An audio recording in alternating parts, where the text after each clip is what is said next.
हुई तेरी दीवानी season 2 episode 411। Carrom. अब तक आपने पढ़ा कि वजह जो पूछे का जमाना गाना चल रहा था। रोशनी अपने मुंह पर रखकर रोने लगी। कुछ देर बाद उसने खुद को जैसे तैसे संभाला क्योंकि उसे अभी संजू के पास जाना था।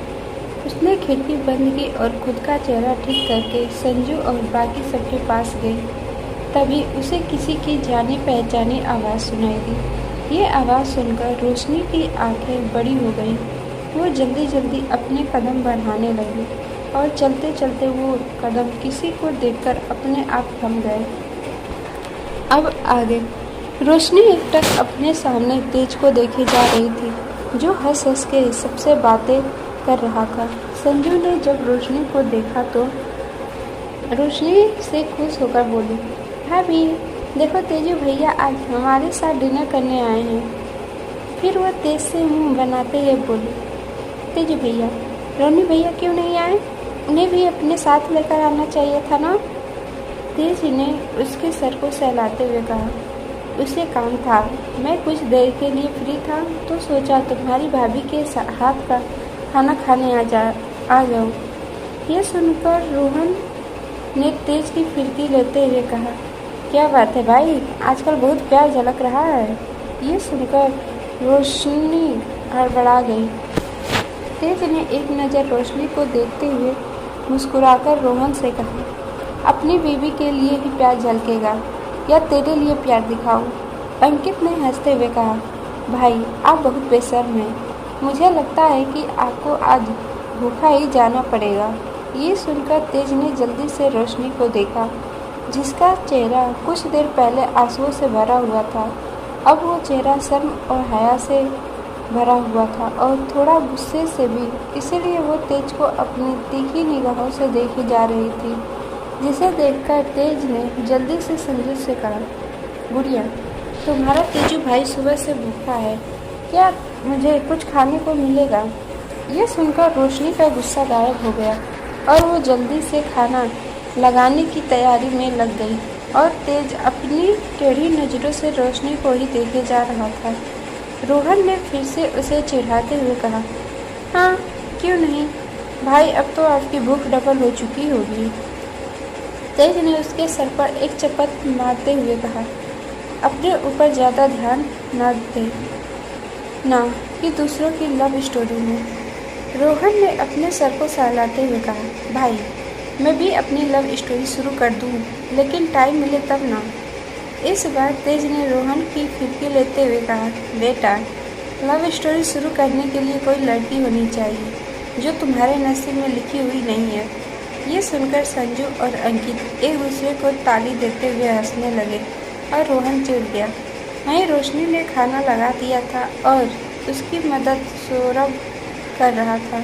खाना लगते देखते जल्दी से चेयर पर जाकर बैठ गया और खाना लेने के लिए रोशनी को देखने लगा, जो तेज की हरकतों को देखकर मन ही मन मुस्कुराए जा रही थी। रोशनी ने पहले उसे खाना सर्व ना करके संजू को खाना सर्व किया और पहली बाइट खुद अपने हाथों से संजू को खिलाया।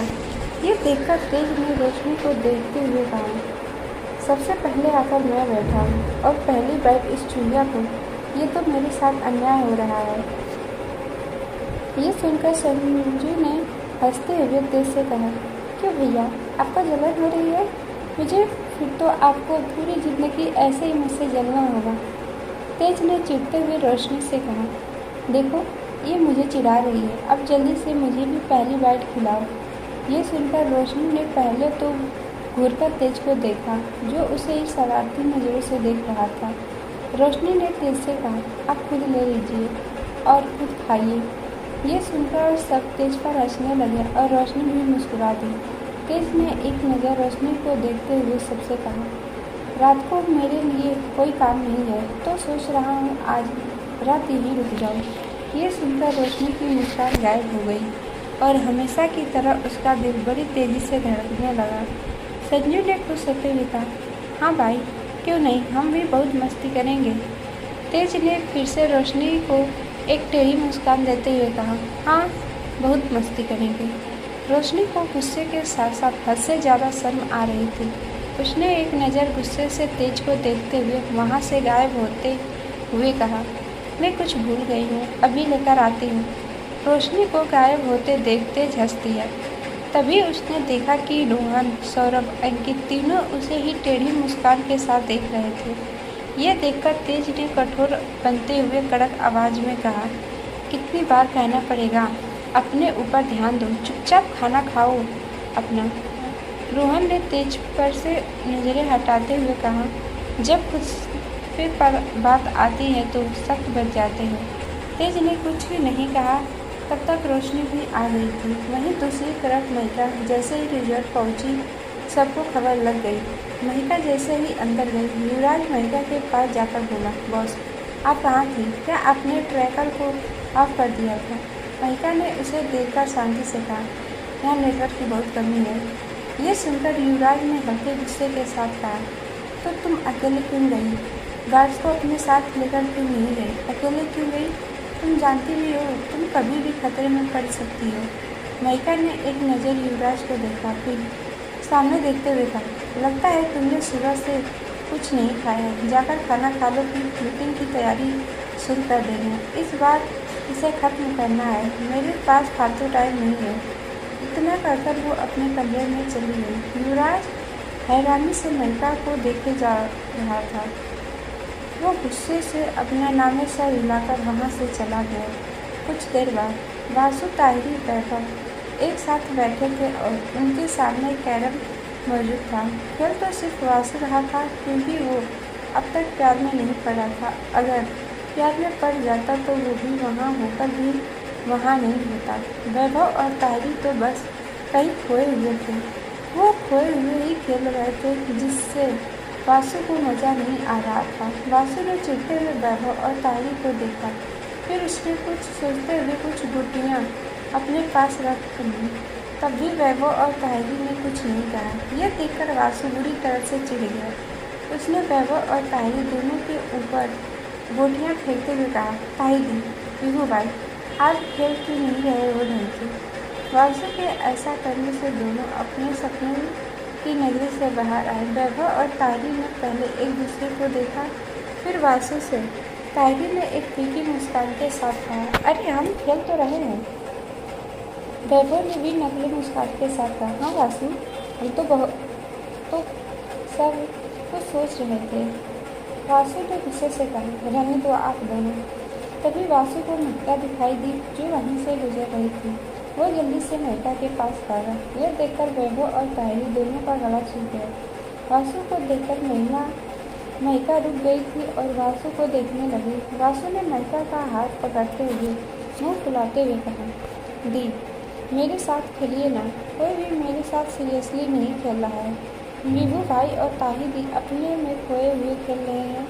आजकल वो दोनों जागती आंखों से सपने देखते रहते हैं। यह सुनकर वैभव और ताहिरी की आंखें बड़ी हो गई। दोनों जल्दी से महिका के पास भागे और घूरकर वासु को देखने लगे।